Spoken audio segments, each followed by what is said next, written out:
जी, माता पिता अपने बच्चों के सुख में जीवन के लिए ईश्वर से कैसे विनती करें?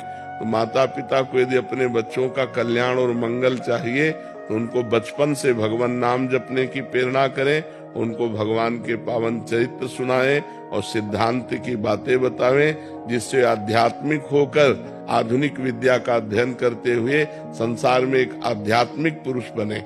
बिना अध्यात्म के जीवन बेकार है। अब जिसके जीवन में अध्यात्म नहीं, वो मरा हुआ जीवन है। मनमानी आचरण करके केवल वो दुख भोगेगा।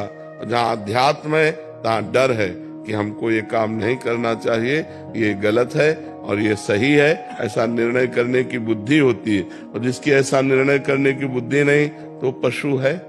जिन हरि भगत हृदय नहीं आनी, जीवित सौ समान ते प्राणी। तो अपने बच्चों को बैठाल करके रामायण सुनाओ, भगवत गीता सुनाओ, भागवत सुनाओ, अच्छी बातें सुनाओ, नाम जपने की प्रेरणा करो, पूरे परिवार के बड़े जनों के पैर छूने की आज्ञा करो, गलत आचरणों का परिचय बताओ कि ऐसे ऐसे गलत आचरण होते हैं, इधर नहीं जाना चाहिए, ऐसे गंदे बच्चे होते हैं जो ऐसे गलत आचरण की शिक्षा देते हैं, उनसे दूर रहना चाहिए।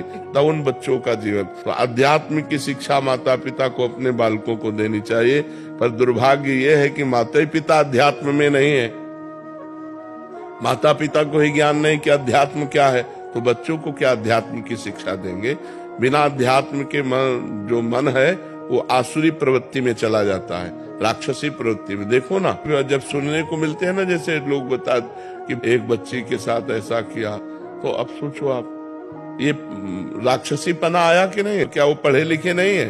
पढ़े लिखे, आधुनिक पढ़ाई में खूब ग्रेजुएट है, लेकिन आध्यात्मिक पढ़ाई ना होने के कारण वो अपने आचरणों से भ्रष्ट है, वो अपने आचरणों से गिरे हुए हैं। तो हमें लगता है बच्चों की उन्नति के लिए बाल्यावस्था से आध्यात्मिक भी उनको ज्ञान कराना चाहिए, जिससे उनका चरित्र पवित्र हो, जिनसे उनके आचरण अच्छे हों, जिनसे उनका बोलना, व्यवहार, बर्ताव अच्छा हो। आजकल बच्चे अपने माता पिता से ऐसे बात करते हैं जैसे नहीं करना चाहिए, असभ्य बातें करते हैं। तो ये पढ़ाई लिखाई का है?